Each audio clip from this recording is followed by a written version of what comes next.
أجمعين ومن تبعهم بإحسان إلى يوم الدين أما بعد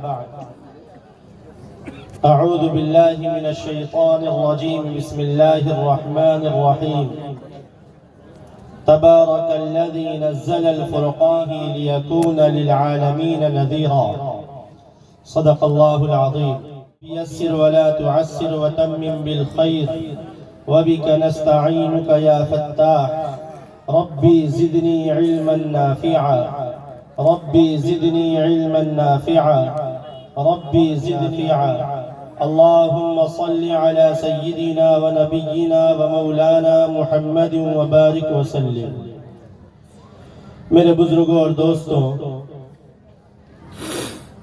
ہو رہا ہے کہ یہ جلسہ رات دیر گئے تک چلنے والا ہے. آپ سب مجھ سے یہ وعدہ کریں کہ انشاءاللہ آپ میں سے کوئی بھی آج فجر کی نماز نہیں چھوڑے گا. رات دیر گئے تک اکثر جو جلسے ہوا کرتے ہیں اس میں یہ دیکھا گیا کہ سن تو لیتے ہیں نعرے تکبیر کے ساتھ، اور جب جلسہ ختم ہوتا ہے اور جب حی علی الصلاۃ کی آواز کان میں آتی ہے تو کہتے ہیں کہ کل سے ملیں گے. اچھے تہجد گزاروں کی بھی فجر غائب ہو جاتی ہے. اللہ ہم سب کی حفاظت فرمائے. ایک کلیکشن کر دوں، میرا آبائی وطن مہاراشٹر نہیں ہے، میرا آبائی وطن اڑسار ہے. مجھے یہ زیادہ پسند ہے کہ میرے نام کے ساتھ میرے آبائی وطن اڑسار کو یاد کیا جائے. میرے بزرگوں اور دوستوں، میں نے قرآن پاک کی جس آیت کی تلاوت کی ہے اس میں اللہ پاک ارشاد فرما رہے ہیں کہ بابرکت ہے وہ ذات جس نے قرآن کو اپنے بندے محمد الرسول اللہ صلی اللہ علیہ وسلم پر نازل کیا. اب مقصد بتلا رہے ہیں کہ قرآن کو کیوں نازل کیا. لِيَكُونَ لِلْعَالَمِينَ نَذِيرًا، تاکہ اس قرآن کے ذریعے ساری دنیا کو آنے والے حالات سے آگاہ کرے، بتلائیں کہ نفع کس میں ہے، نقصان کس میں ہے، اللہ کو کون سے اعمال پسند ہیں اور اللہ کو کون سے اعمال پسند نہیں ہیں، انسان کی کامیابی کس راہ میں ہے، کس ڈگر پر ہے. اسی لیے اللہ پاک نے قرآن پاک کو نازل کیا ہے.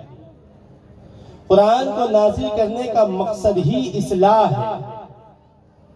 قرآن کے نازل کرنے کا مقصد اصلاح ہے کہ تمام برائیاں ختم ہو جائیں اور اس روئے زمین پر وہی چیز باقی رہے جو چیز اللہ کو پسند ہے. جگہ جگہ پر اللہ پاک نے قرآن میں یاد دہانی کرائی ہے کہ میں کن چیزوں سے راضی ہوتا ہوں اور کن چیزوں سے میں ناراض ہوتا ہوں. اور اللہ کا فضل ہے اسی قرآن کی بنیاد پر آج آپ اور ہم ایک جگہ پر جمع ہوئے ہیں، سن رہے ہیں، سنا رہے ہیں، سمجھ رہے ہیں، سمجھا رہے ہیں. اللہ پاک یہ ہماری زندگی کی آخری سانس تک برقرار رکھے. یہ اللہ سے مانگنے کی چیز ہے کہ دین کی خدمت، قرآن کی خدمت جسے نصیب ہو جائے سچ مچ میں خدا اس سے راضی ہے. سننے کا موقع مل جانا یہ بھی ایک عظیم نعمت ہے. سنانے کا موقع مل جانا یہ خود ایک عظیم نعمت ہے. پڑھنے کا موقع مل جانا، پڑھانے کا موقع مل جانا یہ اللہ کی جانب سے عطا کیا ہوا ہے. اور جن لوگوں کو اللہ تعالیٰ پسند کرتے ہیں انہی لوگوں کو اللہ پاک اپنے قرآن کی حفاظت کے لیے استعمال کرتے ہیں. اللہ نے قرآن میں کہا اِنَّا نَحْنُ نَزَّلْنَا الذِّكْرَ وَإِنَّا لَهُ لَحَافِظُونَ، ہماری وہ ذات ہے کو نازل کیا ہے اور ہم ہی وہ ذات والے ہیں جو قرآن کی حفاظت کریں گے. بڑے خوش قسمت ہے وہ سینے جو قرآن کی حفاظت کے لیے اللہ نے چنا ہے. بڑے خوش قسمت ہے وہ اساتذہ جو قرآن کی حفاظت میں اپنے آپ کو لگائے ہوئے ہیں۔ بڑے خوش قسمت ہیں ان علاقے کے لوگ جو اپنے بچوں کو ایسے ادارے میں داخل کرتے ہیں۔ لیکن بڑے افسوس کے ساتھ ایک بات میں عرض کرنا چاہتا ہوں، رائس والوں دل میں اس بات کو جگہ دے۔ میں نے جب فہرست حفاظ کرام دیکھی تو الحمدللہ 13 حفاظ کرام کی ایک فہرست تھی۔ یہ بہت بڑی بات۔ 4 سال پہلے میرا اس جگہ آنا ہوا، اس موقع پر ادارہ کہاں تھا وہ مجھے معلوم ہے، اور آج ادارہ کہاں ہے شکر اللہ کا میں مناؤں کہ اللہ کے فضل سے، کرم سے، احسان سے ادارہ ترقی کی طرف نظر آ رہا ہے۔ اس سے مزید امیدیں لگائی جا سکتی ہیں، لیکن ایک بات میں عرض کرنا چاہ رہا ہوں کہ 13 حفاظ کرام میں صرف رائس کا ایک طالب علم کیوں ہے؟ صرف ایک طالب علم رائس کا کیوں ہے؟ یہ میرا سوال ہے آپ لوگوں سے۔ میں نے جب فہرست دیکھی تو 7-8 گریڈی کے نظر آئے۔ میں یہ نہیں کہتا کہ محنت نہیں ہو رہی، میں یہ چاہتا ہوں یہ 8 رائس کے ہوتے، وہ ادارے کامیاب ہیں، اور وہاں کے ادارہ ہیں جو اپنے مقامی ادارے کو جان سے، مال سے، بچوں سے تعاون کرتے ہیں۔ صرف پیسے کے خرچ کر دینے سے تعاون نہیں مانا جاتا۔ ان اداروں کا پیٹ پیسوں کے ساتھ اولاد سے بھریے، ان اداروں کو، ان درسگاہوں کو اپنے بچوں سے آباد کیجئے۔ کتنا حسین وہ منظر ہوتا کہ اس میں اکثریت آپ کے گاؤں کے حفاظ کرام کی ہوتی۔ کتنا وہ خوشنما منظر ہوتا کہ اس بستی کے زیادہ سے زیادہ حفاظ کرام ہوتے۔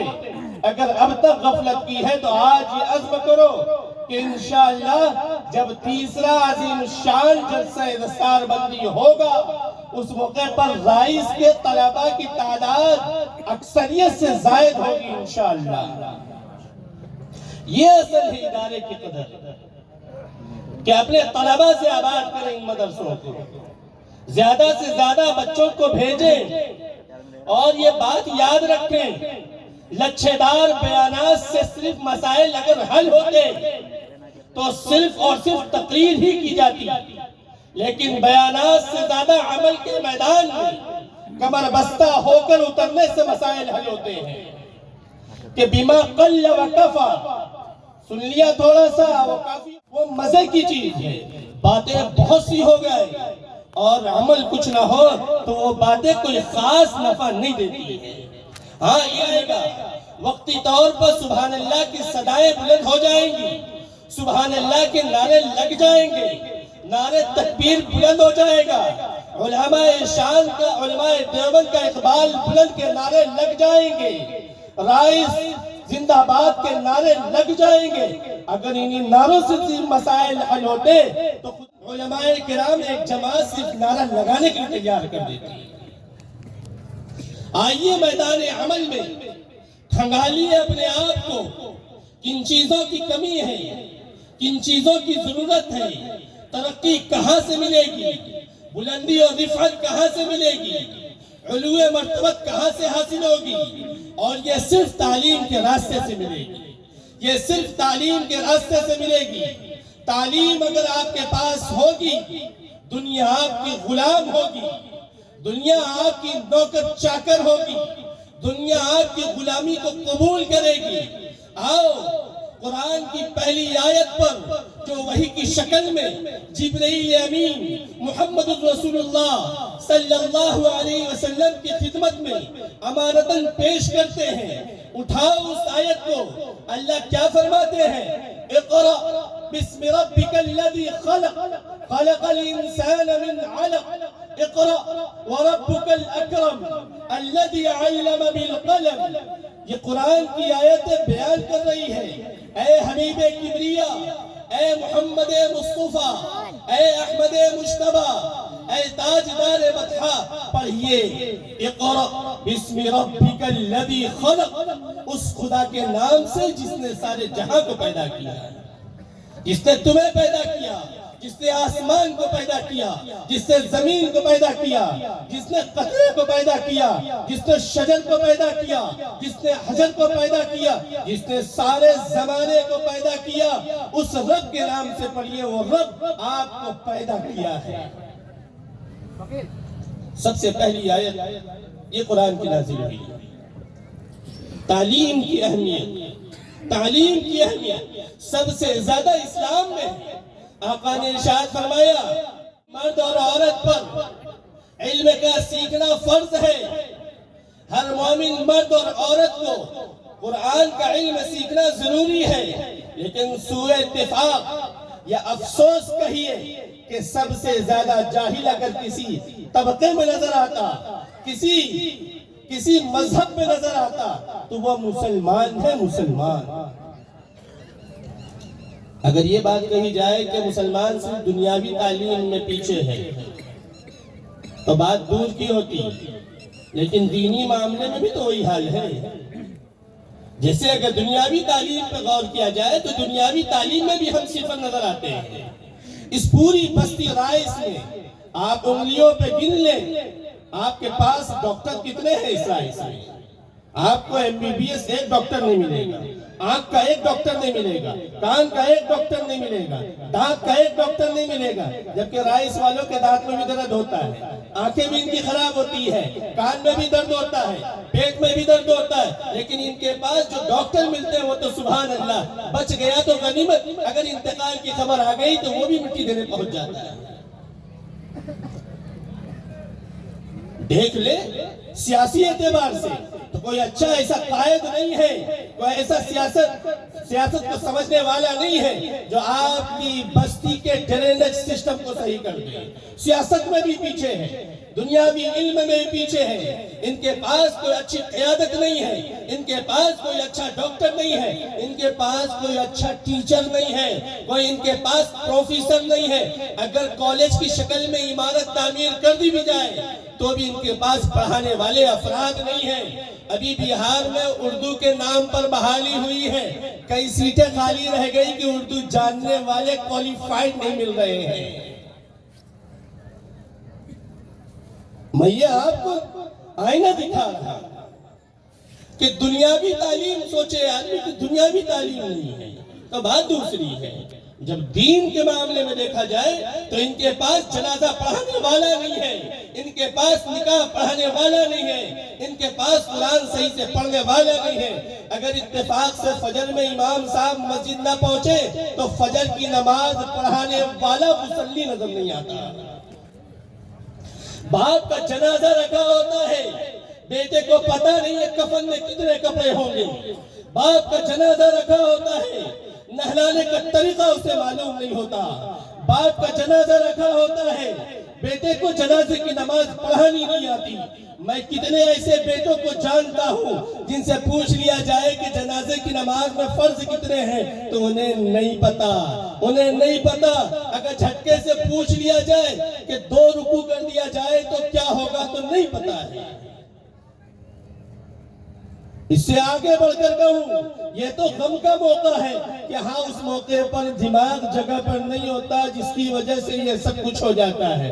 میں خوشی کے موقع پر کہوں کتنے والد ایسے ہیں یا کتنے بھائی ایسے ہیں جو اپنی بہن کے نکاح پڑھانے کے قابل نہیں ہیں۔ حالات تو بد سے بدتر ہیں، حالات بد سے بدتر ہیں۔ اس لیے میرے بزرگوں اور دوستوں اصل حالات پر توجہ دیجیے، کمر بستہ ہوئیے۔ ہم دنیا سے کیا شکایت کریں کہ یہ سب ہماری تباہی کے لیے سر جوڑ کر بیٹھ گئے ہیں، اس میں کوئی شک نہیں ہے، لیکن اس قوم کو کون تباہ کرے جو قوم خود تباہی کے لیے تیار ہے۔ میں تو کہتا ہوں اکثر یہ بات، آج کے لوگوں کے حالات کو دیکھ کر ہمیں اور آپ کو دیکھ کر ان لوگوں کو کام کرنا چھوڑ دینا چاہیے کہ مسلمان خود اپنے آپ کی تباہی کے لیے کافی ہے۔ کیا آتا ہے، کیا آتا ہے؟ نہ قرآن پڑھنا آتا ہے، نہ نماز پڑھنا آتا ہے۔ نماز کے واجبات کتنے ہیں اکثر مسلمانوں کو معلوم نہیں، نماز کے فرائض کتنے ہیں اکثر مسلمانوں کو ان باتوں کا علم نہیں ہے۔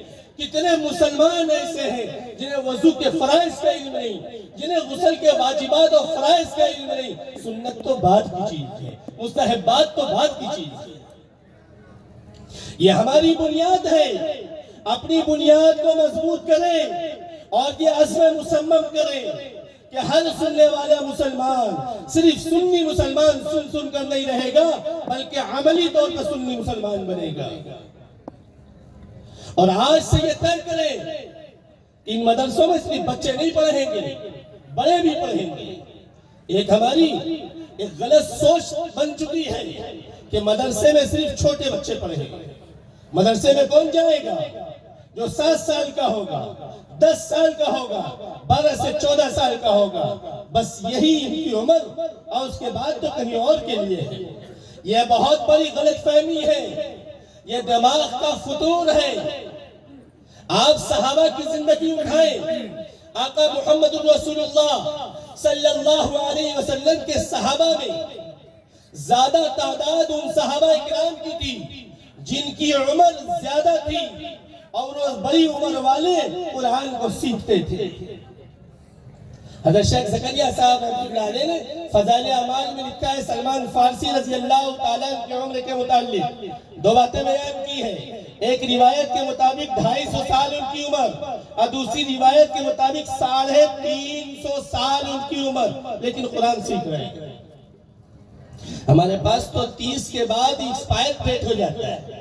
زبان نہیں گھومتی ہے، زبان موٹی ہو گئی ہے. اب ہم سے نہیں ہوگا. میرے بزرگوں اور دوستوں، یہ نہیں ہونا ہمیں بہت پیچھے پہنچا چکا ہے. جن لوگوں نے سوچا ہوگا ان سے ہو جاتا ہے. حضرت قاسم نانوتوی رحمت اللہ علیہ حج کے سفر کے لیے روانہ ہو رہے ہیں. ہوائی جہاز کا پہلے سفر نہیں ہوتا تھا، پہلے کشتی کا سفر ہوا کرتا تھا. کشتی میں بھی بادبانی کشتی کا زمانہ تھا جو پردے اور ہوا کے جھونکے پر اپنا سفر طے کرتی تھی. حضرت قاسم نانوتوی رحمت اللہ علیہ جو دارالعلوم دیوبند کے جو فاؤنڈر ممبر ہیں، قاسم نانوتوی رحمت اللہ علیہ بھی سفر میں نکلے ہیں کہ حج کرنا ہے. درمیان میں رمضان کا چاند نظر آ گیا. ابھی سفر جاری ہے. مشورہ ہو رہا ہے کہ تراویح کی نماز پڑھانے کے لیے کوئی موجود ہے یا نہیں ہے. پوری کشتی میں جب حافظوں کو تلاش کیا گیا تو حافظ ندارت حافظ نہیں ہے. مشورے سے یہ طے پایا جا رہا ہے، یہ طے کیا جا رہا ہے کہ سورہ تراویح کی جائے گی. حضرت قاسم نانوتوی رحمت اللہ علیہ کہتے ہیں، یہ بھی حافظ قرآن نہیں تھے. قاسم نانوتوی رحمت اللہ علیہ کہتے ہیں، اچھا تم میری امامت میں، میری ابتدا میں تم تراویح پڑھو گے. قاسم نانوتوی رحمت اللہ علیہ روزانہ 1 پارہ قرآن کا یاد کرتے. رمضان مکمل ہوا، قاسم نانوتوی رحمت اللہ علیہ مکمل قرآن کے حافظ ہو گئے. چاہ لیا کہ حفظ کرنا ہے، رب سے مدد مانگی، رب نے مدد کی. آپ کہیں گے یہ بہت پرانی بات ہے. میں آپ کو حال کی بات کہتا ہوں. مولانا الیاس بھٹکلی ندوی مدد اللہ علیہ، اللہ ان سے دین کا بڑا کام لے رہا ہے. معلوم یہ ہوا کہ وہ بھی حافظ قرآن نہیں تھے. لاک ڈاؤن کا جو سیزن انہیں ملا، حکومت نے دروازے بند کر دی تھی. حکومت کے دروازے بند کرنے سے ان کے دل میں یہ بات پیدا ہوئی کہ اچھا موقع ہے، چلو قرآن کو یاد کرنے کی ترتیب بناتے ہیں. اور اللہ نے ان کی چاہت پر اس لاک ڈاؤن میں انہیں حافظ قرآن بنا دیا. آج بھی مشکل نہیں ہے. مولانا سلیم اللہ خان صاحب رحمت اللہ علیہ بڑے عالم گزرے ہیں. ابھی چند سالوں قبل وہ اس دنیا سے رخصت ہوئے. قرآن سے ایسا عشق، ایسی محبت، ایسا لگاؤ ہو گیا کہ جب دارالعلوم سے چھٹی میں گھر آئے تو دل میں یہ بات آئی کہ روزانہ پاؤ پارا قرآن یاد کیا جائے. جب یاد کرنے کے لیے بیٹھے تو انہیں بھی ان کے حافظے کا علم نہیں تھا کہ اللہ نے انہیں کیسا حافظہ دیا ہے. روزانہ قرآن اس تیزی سے یاد کیے کہ 27 دن میں پورا قرآن حفظ کر گئے۔ کوئی مشکل نہیں ہے، جب آدمی عزم کرے گا، جب آدمی ہمت کرے گا تو آدمی آگے بڑھے گا۔ میں یہ بات بار بار کہتا ہوں، یہ بڑی بات ہے کہ کوئی حافظ قرآن ہماری صفات کر دے، ہماری سفارش کر دے، لیکن میں اس سے آگے بڑھ کر کہتا ہوں کہ یہ بات اور بھی کتنی بڑی ہوگی کہ ہم اس لائق ہو جائیں کہ ہم 10 کی شفاعت کر لیں، ہم 40 کی سفارش کر دیں، یہ اور بڑی بات ہے۔ ہم دوسروں کو کا سہارا بنے، اس دنیا میں بھی اور آخرت میں بھی، یہ ہمارے لیے بڑی عزت کا سامان ہے۔ اس لیے اس مجمع سے میں یہ گزارش کرتا ہوں کہ اللہ کے لیے اس بات کو اپنے دل میں جگہ دیں اور آج سے یہ نیت کریں کہ